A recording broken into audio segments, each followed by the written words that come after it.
它的名字就叫中国。古老的东方有一群人，他们全都是龙的传人。From the 1+10 FTA to the six-party talks, China has been the driving force behind the regional integration and the stability in Asia. But will the current territorial standoff in East Asia weaken what China has achieved in recent years? Will bilateral negotiations replace multilateral talks between China and other claimants? 平穏かつ安定的な維持管理を図ることを目的として、日方必须拿出诚意和实际行动。Does the enlargement of U.S. political, economic, and military presence in Asia mean that countries will have to take side at the cost of regional stability and integration? With expanding power and prosperity also comes increased responsibilities. 做一些推动工作。 And I hope to engage with a broad cross-section of American society. And looking into the new era, is the Pacific Ocean big enough to accommodate a rising power and a skeptical existing superpower?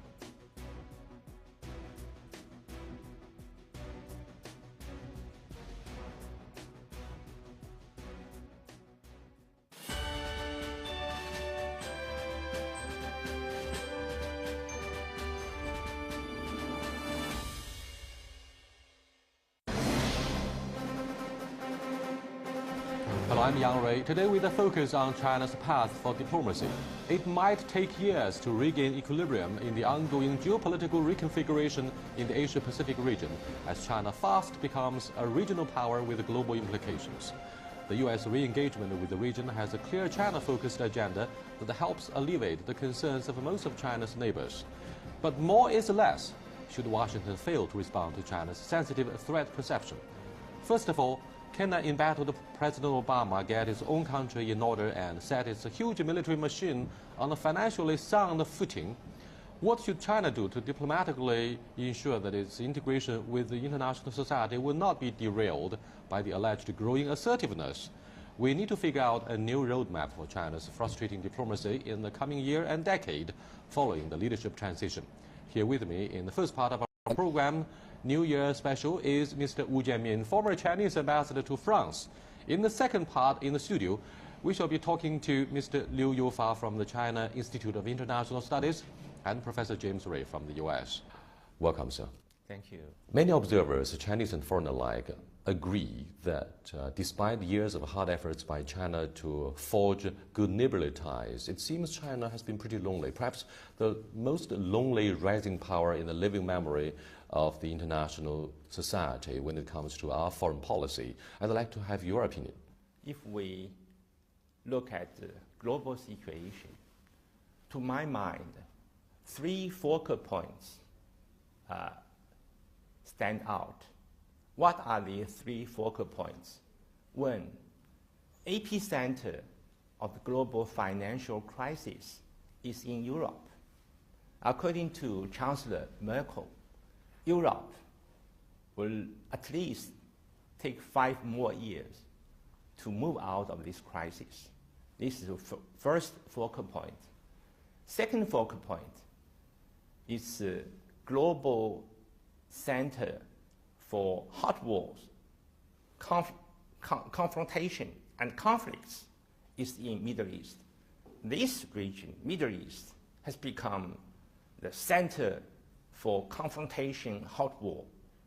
I think that kind of situation is here to stay. Then you look at East Asia. Which is the third focal point. Yeah, third focal point.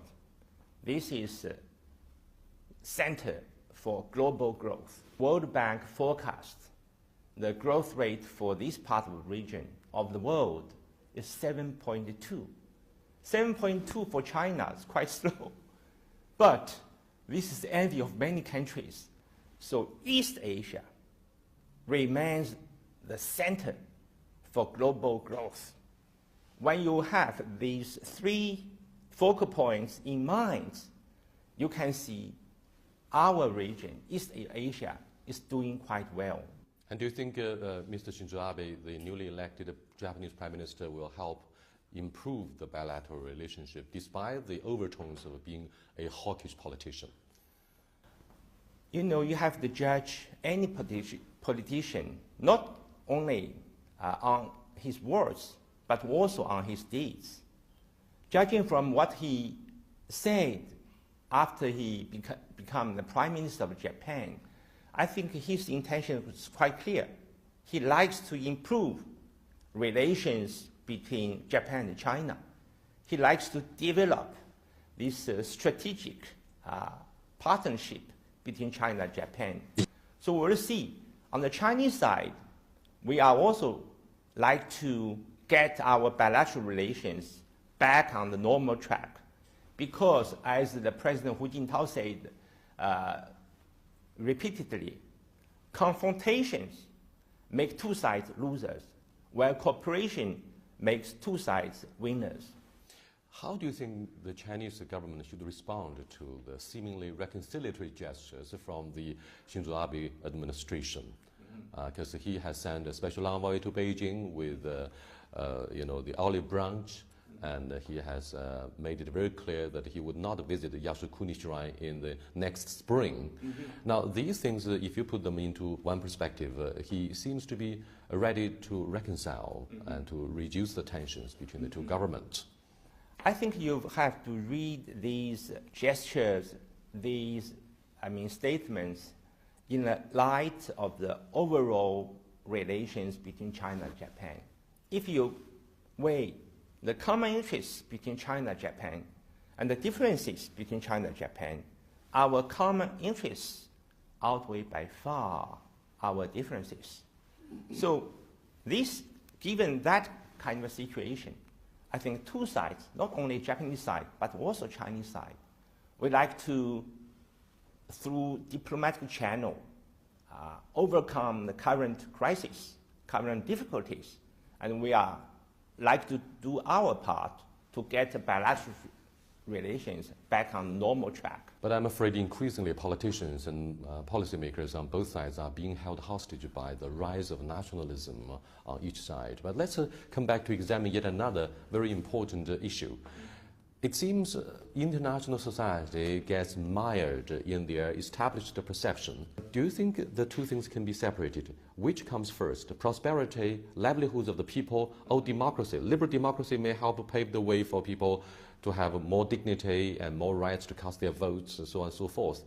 These are the ways that the Western society examines the development of China, social and economic alike. I think what you said just now is so-called Washington consensus. If you look at the global situation, if you look at US, at Europe, at Japan, at China, there's a very interesting phenomenon, which is global rethinking is taking place. If you go to Europe, I met quite a few politicians. They say, look, Ambassador Wu, representative democracy is in crisis. I asked them, why you say that? They say, look, at the current financial crisis in Eurozone, what's the origin of this crisis? Politicians cares about to be elected. This is their top priority. Then in the campaign, they make a lot of promises. Once elected, once in power, they realize there's no so much money to borrow. The short-termism is quite everywhere in Europe. So representative democracy, create such a situation which is conducive to such a problem. Ambassador Wu, the outgoing Secretary of State Hillary Clinton has been beating about the bush, touring neighboring countries of China, and when she went to Africa, she hammered home the same message. You guys got to be very careful about China, which is not a Western democracy. Therefore, their prosperity may not necessarily be the recipe for your prosperity. And when she visited New Delhi, India, she delivered much the same message. Look, you guys in New Delhi got to assume regional leadership because you are a democracy. What do you think of her rhetoric about this way of thinking to navigate a very different course to shape the future of Asia? And India, in her words, must play a more proactive role. Look at the American system. There are a lot of good things, but there are also many problems. If you look at the Chinese system, yes, there are problems, but there are quite a few merits. We have to find the middle way, combine merits of two sides. This is what they call intelligent governance for the 21st century. Just a few months ago, the Foreign Ministry of China decided to set up a special department in charge of diplomatic diplomacy, trying to introduce the outbound investment from China to other countries, or the other way around. Do you think this is a good approach? We need, through public diplomacy, to let outside world people understand what is true China's policy. You mean China is a far bigger success story than what the media told? Yeah. In my career, I met so many foreigners, and I noticed a difference. Those who have been to China and those who have never been to China, there's a big difference. Their perception about China is somehow shaped by immolation of Tibetans, by the so-called rioting in Lhasa, and massive, 群体事件 conflicts between the local governments and those protesters who want to protect their properties in the construction boom. What do these stories make of a China story? When I was assigned to the overseas posts, I spent 10 years in US, 15 years in Europe. Frequently, I've been asked that kind of question.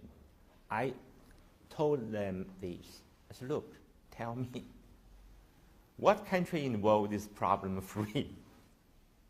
Every country has problems. If you move forward, you have problems. If you stand still, you have problems. If you move backward, you have problems. Please look at problems facing China today. I think most problems facing us are coming from the fact China's moving forward. Look at the progress China's made. It's huge, beyond any imagination. I went to the US very early, 1971. 1971, I was a young man. Once in US, I look around, I visit their supermarkets. Before I went to China, we are studying the theory, political class, police courses, etc. People say, imperialism is dying. Once I was in US, I look around, I don't see any sign of dying. This is, I think, seeing is believing. I think, look at the world today. People, there are so many exchanges in the field of people to people.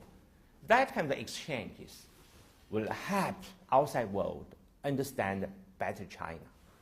When we look at the sense of responsibility, we have to go into details such as when we are talking about institutional differences. When representative democracy is in crisis, as Chancellor Angela Merkel said, what about consultative democracy? What about, say, strengthening the supervisory role of the media so that the one-party system in our country will not corrupt absolutely? Democracy, no doubt, is our goal. However, if you look at different countries, you can see one fact. Democracy is moving ahead at the pace determined by the conditions of this country. Look at the US. They got independence in 1776 in the name of democracy, freedom, and human rights. But when black Americans got civil rights only in 1960s. We all remember the speech of the Martin Luther King, I have a dream. So this very important message. I was Chinese ambassador to France. I told this to French people. So look, you made the revolution 1789 in the name of liberté, égalité, fraternité. It's very good. But tell me, when you give French women right to vote, only in 1945, after the Second World War, I told American friends and the French friends, I said, I'm saying that not to embarrass you. This is a factual statement. Means what? Democracy is moving ahead at the pace determined by the conditions of this given country. This is true everywhere. Thank you very much for being with us. And Thank you. Thank you. I do appreciate it.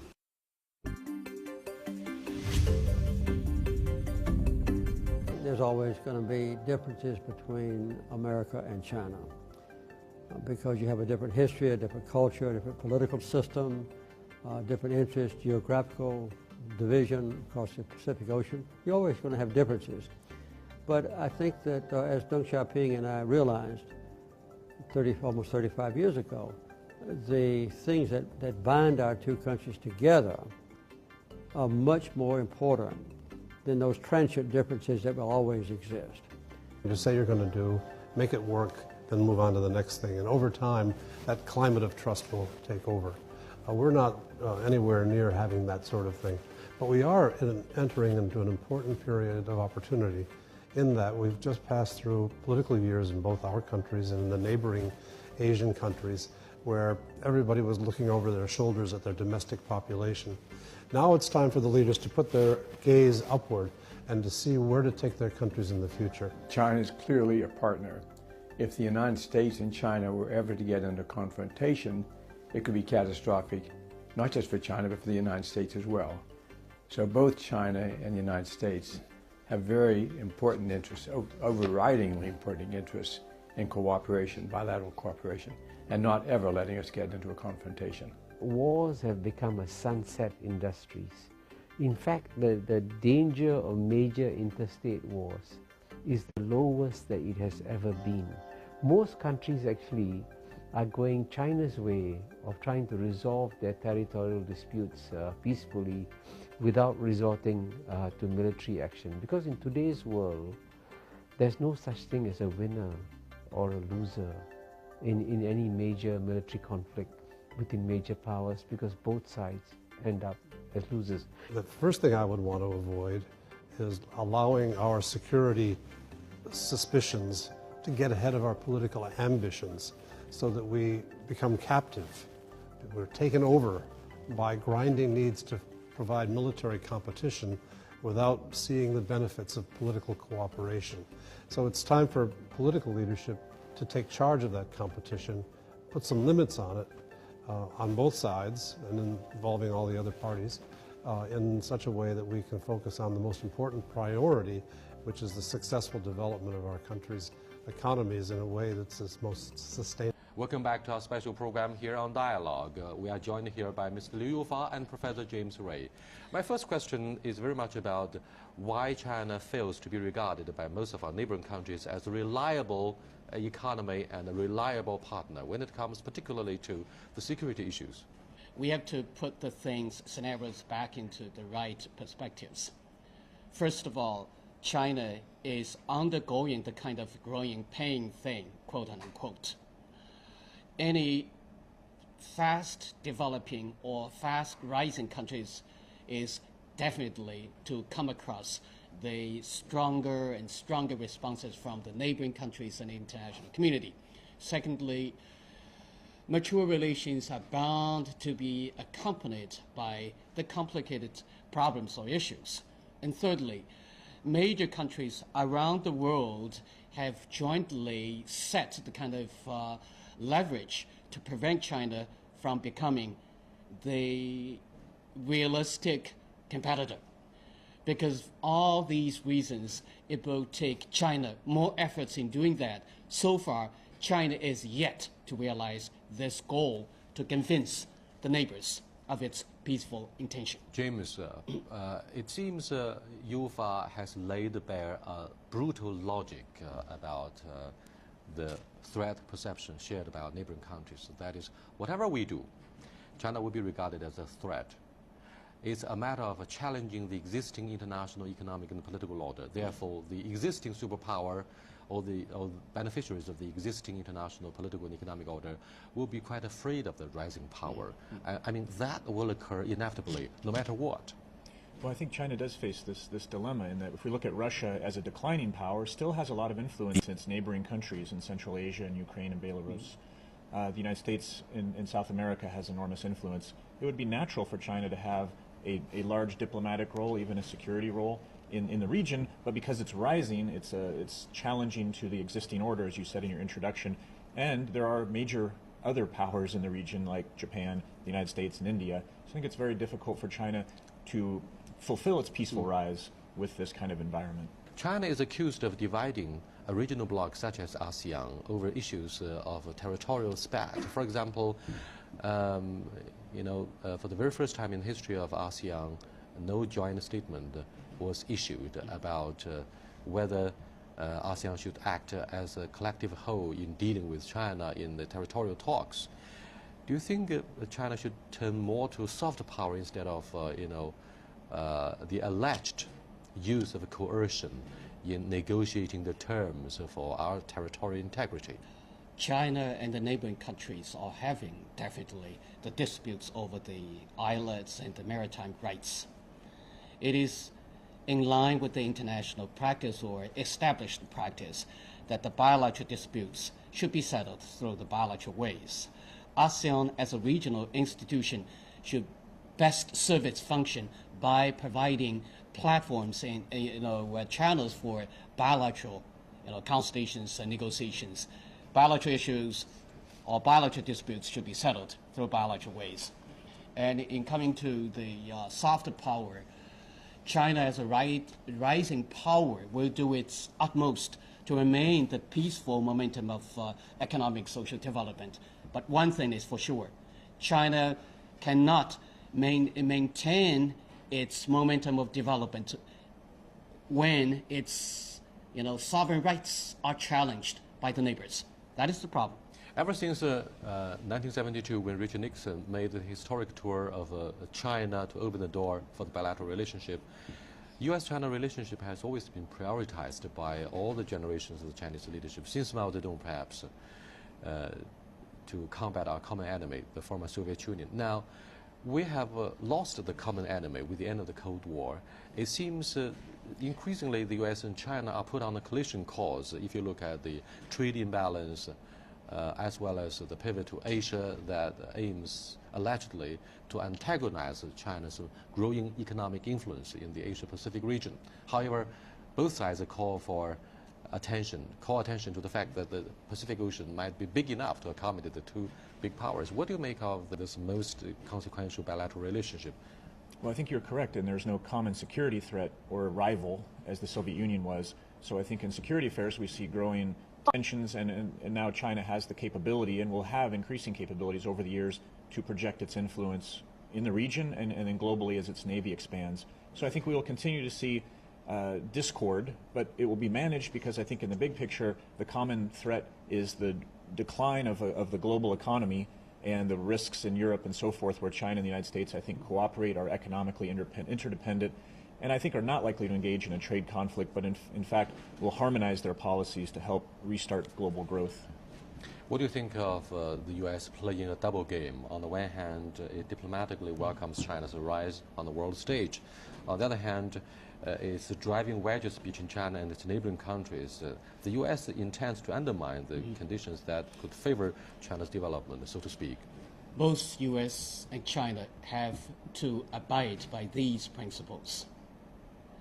Each would have to project its national strategies while considering the core interest of the other side. Secondly, both countries have the same stake, both in security and economic stakes in the region. And thirdly, for example, what are the common stakes? Yeah, common stakes. The economic development. President Obama wants to redouble its foreign trade in 5 years. Look at the market. China is the only tangible market, so to speak, globally. And in terms of security, both sides have the common obligations and the responsibilities to maintain the security environment so that both can enjoy the rapid growth and integration process in the region, economically speaking. Mm-hmm. And a third? And thirdly, militarily even, China welcomes U.S. presence here, militarily speaking, because we understand, the international transportation lane currently is still, the U.S. responsibility to maintain the peace along the transportation lane. That's the military presence. The anti, crime activities, the joint humanitarian exercises, all these would enjoy the military forces from both sides. So even in the military area, both countries have a lot to do together. Scholars tend to talk smart about cooperation, but do we have the necessary mutual trust to lay the groundwork, James? Oh, I think that the trust has been built over the generations since Richard Nixon's visit. So I think there is a great diplomatic reciprocity between the two. But I would also echo Secretary Clinton's statements about China being a stakeholder. I would like to see China pay more into the World Bank and the IMF, and then have a greater voting share, be a greater role in the United Nations Security Council and global issues. And I think that's beneficial to China. I think it's beneficial to the world. And I would also say it might be time for China to no longer think of itself as a developing country, but has certainly one foot completely into the developed world and can take on these kind of responsibilities. What do you think of our strategic partnership with Russia? A lot of those who follow our strategic partnership with Russia point out that it is the increasing military redeployment and rebalance in the Asia-Pacific region by Washington that is forcing China to get closer to Moscow, to forge a not very much like a formal alliance, but the partnership itself says, look, it could be an effective form of deterrence against any other threats to the national security of both Russia and China. Well, I think it predates the pivot back to Asia and goes back to President Bush's very aggressive unilateral policies in the Middle East that made other countries nervous. And so even if Russia and China were to return to the balance of power thinking and present, I think, a Russian thinking about a strategic counter to American influence, I think there would be, in a sense, support for that in the world. I don't think the world likes to see the dominance of the United States, would like to see a more balanced relationship strategically. But how we get from here to there would be difficult, and I think would be beneficial to the United States to return back to its traditional role as balancing and serving mediatory roles in the region. Thank you very much for your participation in this meaningful dialogue. At the beginning of 2013, we're going to see what's going to happen in the year ahead following the leadership transition in China. Thank you very much.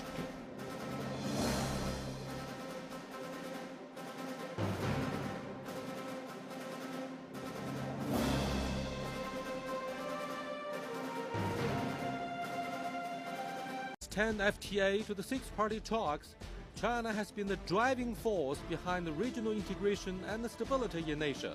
But will the current territorial standoff in East Asia weaken what China has achieved in recent years? Will bilateral negotiations replace multilateral talks between China and other claimants? 平穏かつ安定的な維持管理を図ることを目的として、日方必须拿出诚意和实际行動。 Does the enlargement of U.S. political, economic, and military presence in Asia mean that countries will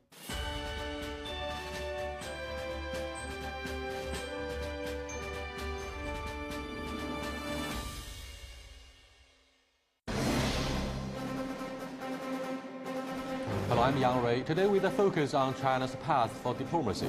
It might take years to regain equilibrium in the ongoing geopolitical reconfiguration in the Asia-Pacific region as China fast becomes a regional power with global implications. The U.S. re-engagement with the region has a clear China-focused agenda that helps alleviate the concerns of most of China's neighbors. But more is less. should Washington fail. Will have to take side at the cost of regional stability and integration. With expanding power and prosperity also comes increased responsibilities. 做一些推动工作。 And I hope to engage with a broad cross-section of American society. And looking into the new era, is the Pacific Ocean big enough to accommodate a rising power and a skeptical existing superpower?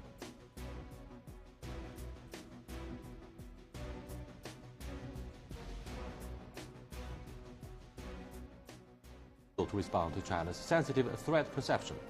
First of all, can an embattled President Obama get his own country in order and set its huge military machine on a financially sound footing? What should China do to diplomatically ensure that its integration with the international society will not be derailed by the alleged growing assertiveness? We need to figure out a new roadmap for China's frustrating diplomacy in the coming year and decade following the leadership transition. Here with me in the first part of our program, New Year special, is Mr. Wu Jianmin, former Chinese ambassador to France. In the second part, in the studio, we shall be talking to Mr.